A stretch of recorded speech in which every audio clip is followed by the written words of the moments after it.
Yeah, I hope so, mate. But every time I've seen the light at the end of the tunnel, it's usually been an oncoming train. Former manager of Tottenham Hotspur, Ange Postecoglou, said that when referring to the injury crisis that we were experiencing at that time. And I don't think there's ever been a quote that has ever just encapsulated a club as a whole as that one there. Because it didn't just talk about the injury crisis realistically, it talked about everything. For example, the light that he provided us at the end of what we thought was the end of the tunnel. The Europa League trophy, ending a trophy drought that spanned a couple months longer than my lifetime. And then the train showed its head and showed that that wasn't the end of it.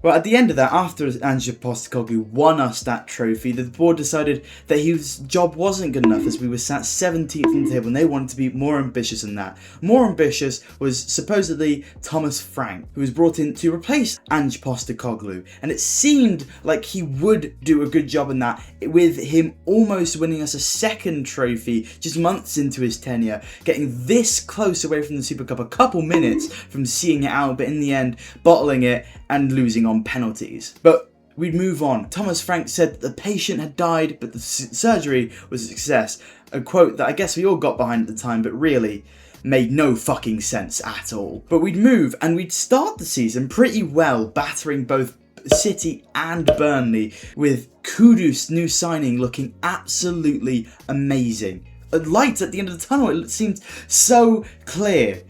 And then we lose to Andoni Iraola's Bournemouth. From there, we do all right, getting a decent few results and the football looking all right. Win against West Ham, and then a loss to Villa came, and that was a pretty tough pill to swallow. But we'd move and we'd beat Leeds thanks to Tell and Kudus, and then from there we'd get one win from our next 7 games. And this is where the cracks in Thomas Frank's Tottenham really started to show. And excluding the Champions League, it was a completely winless period, which was ended by a win against Prague and then a win against Brentford in the league and the Champions League. And after that, we went back to being absolutely woeful and dreadful, with losses against Fulham, PSG, Bournemouth, Villa, the Cup, and worst of all, West Ham. The only non-depressing one really there being PSG, with the club showing some promising signs, and then every other game just being absolutely hopeless. Because they were all down to absolute sheer incompetence. West Ham,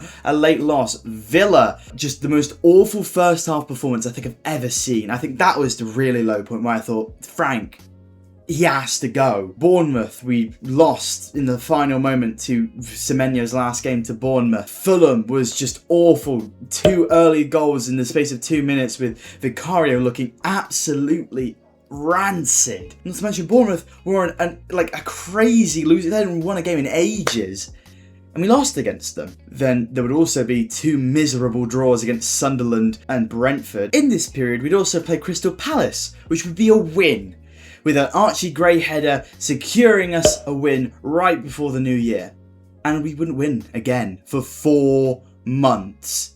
In that time, we would sack 2 managers, lose depressingly to Palace, our last win, after it seemed like this was the last chance to meaningfully keep us out of the conversation of relegation. And then worst of all, lose 3-0 to Nottingham Forest after having a whole parade outside of the ground, fighting against relegation, banding together. In the Champions League, things were going far more positively, with us winning both of our last 2 league phase games against Frankfurt and Dortmund, leaving us in the top 8, calling us straight to the round of 16 where we'd face Atleti. Before this game, then manager of Tottenham Hotspur, Igor Tudor, decided to drop Vicario, a decision very praised and celebrated about, because Vicario had been dropped. And that had been something that we had been asking for. Anton Kinski was giving a chance, and we'd all remember how good he was on his debut against Liverpool.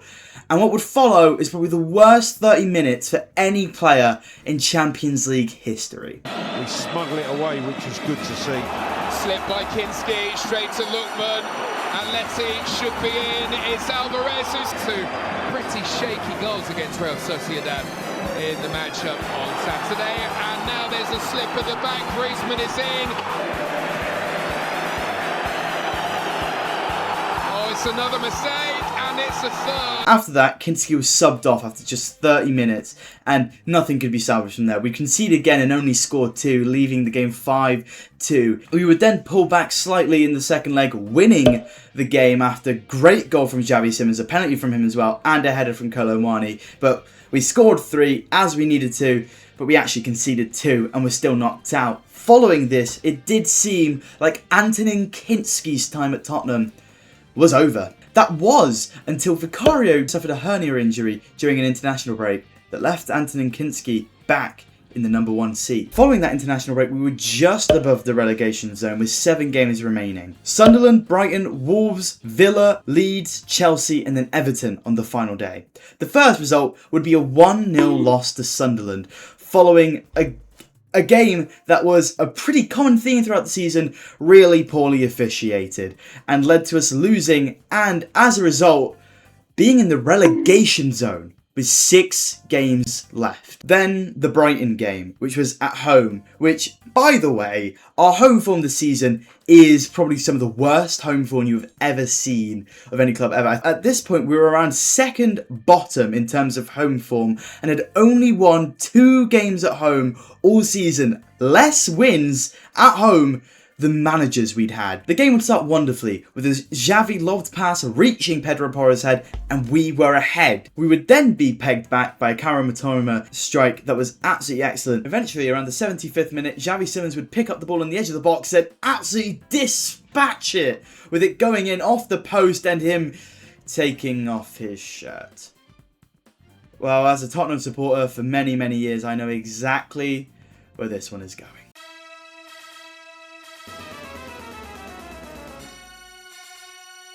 Following that draw, we had Wolves, which was away, a chance for us to actually do something since our home form is so dreadful. And Wolves have been so dreadful this season. However, in this moment, they are actually in some of the best form all season, so it won't be as simple as their league position would suggest. It was an absolute must-win, but at the break, we went in 0-0, looking around the better side. Going into the second half, Xavi Simons would go down with a knee injury that would turn out to be an ACL injury. And now, another thing that we've had more of than wins at home this season is ACL injuries, with Maddison, Odo Bear, and also Xavi Simons all doing their ACL in the matter of 1 season. If you expand it out to a year and a half, we have 4, with Radu Dragusin also having done it the season prior. But with the luck we've had all season and the clock ticking down, it really looked like we wouldn't get anything from this game. Delivery. Richarlison's there, sniffing around for it, and jabbed in by Joao Palhinha. And now, with us winning, we should surely see this out easily with no problems. And oh god, that's a free kick in a very dangerous looking area. And Antonin Kinski steps up to save it. He's back, and this is the redemption arc of dreams. He saved it and won us this game in the end. We win 1-0. But if you think this is just the end of Antonin Kinski's redemption arc, you're surely mistaken. Next up was Villa, who had much more eyes on the Europa League as they just suffered a 1-0 defeat in the first leg against Forest. And there was so much media coverage on this, on how rotated Villa had been and how they were just rolling over. And it was a rotated side, I'm not going to deny that, but people seem to think that they just rolled the kids out and told them, hey guys, just lose, no one cares. They still had Morgan Rogers, Emi Martinez and Tielemans starting. It's not like they had rolled out just an 11 of kids. This wasn't just roll over, let Tottenham win. And we did win. It was a 2-1 win in the end, with Gallagher scoring an absolute worldie and then also a good Richarlison header off an amazing Matthijs Tel cross, which has my stocks eye because I've been rating Matthijs Tel all season. Just another example of how Thomas Frank absolutely screwed us because he did not want this player playing for some reason, and he's been one of our best this season. Next up was Leeds, and we're back at home, so it's going to be a mountain to climb. It was 0-0 at half time, with us being a more dominant side, however them having the far more amazing chance, which was saved miraculously by Kinski, continuing this redemption arc he's on. Then into the second half, a corner is being taken, it's coming, and Matthijs Tel has curled one into the top corner. It's an absolutely brilliant season that has my stocks continuing to be sky high. Matthijs Tel, you are doing And with Dominic Calvert-Lewin absolutely dispatching the penalty, it was 1-1. And here's Sean Longstaff barrelling towards goal. Threads it, Longstaff's in. Kinski has now provided save of the season after it looking like his career at Spurs was over. And then James Maddison finally comes back after the whole season on the sideline, almost coming on against Wolves, but then his substitution being cancelled once we'd gone ahead. And with him coming into the box, he could surely create something. I think there's a lot of discourse on this. I think it's a penalty. There are clips that show that he got the ball. There are clips that show that the defender got the ball. I think ultimately you can see Maddison takes the touch away. That's the movement of the ball. I think it's a penalty. But ultimately, we weren't good enough to win. And we didn't deserve to win. And now we have 2 games left that leave us in a conundrum, because we play at a stadium that we've only been able to win twice at all season, our home ground, and the stadium that we've only been able to win once at in 137 years. Starting with the Chelsea game, I don't even think there's any point going into this. We were shit. It's at Stamford Bridge. We're never going to win. It doesn't matter how good we are. It doesn't matter how bad we are. We will always lose at Stamford Bridge. And at the same time as we lose at Stamford Bridge, Arsenal won the title. This is a real oncoming train moment. Of the Zerbi's reign looking so promising. Draw against Brighton, win against Wolves, win against Villa, draw against Leeds. The train is back. And now, going into the final game of the season, we still can get relegated. It does require Leeds to win and us to lose. Us losing looks very likely. The only thing that looks unlikely here is a Leeds win. But we'll see what happens. Going into the final day, it's our home ground. I just feel a great need to show this graphic that was showed during the game. Just leave it there for a second. That is insane. Well, it starts off well with Van der Ven somehow giving away a foul despite his leg almost being broken. Thanks PGMOL, really appreciated you this season. And then a corner comes in and Paulinho strikes and he hits the post, but it comes back to him and it's off the line. But it's not off the line, it actually is across the line. And we lead. We go into the break 1-0 and West Ham is still drawing. And right now there is a 2-goal cushion. Alright, well never mind. Now we have to not lose. The unlikely scenario that I saw was the West Ham winning. I thought we were going to lose here.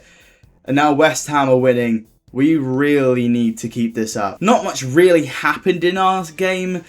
But then Tyreek George late on cuts in, and this is a chance to get the snowball rolling and us to lose. And Antonin Kinski has his final moment of the season, and he saves it, and the redemption arc has really, really taken full force.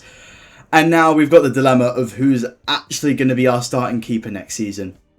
Who knows? And after that, the referee blows his whistle, and every Spurs fan can breathe. It's over. And ultimately, I think there were about so many oncoming train moments when it seemed like a light at the end of the tunnel. When De Zerbi came in, when we drew 1-1 to Liverpool, when we beat Atleti in the second leg.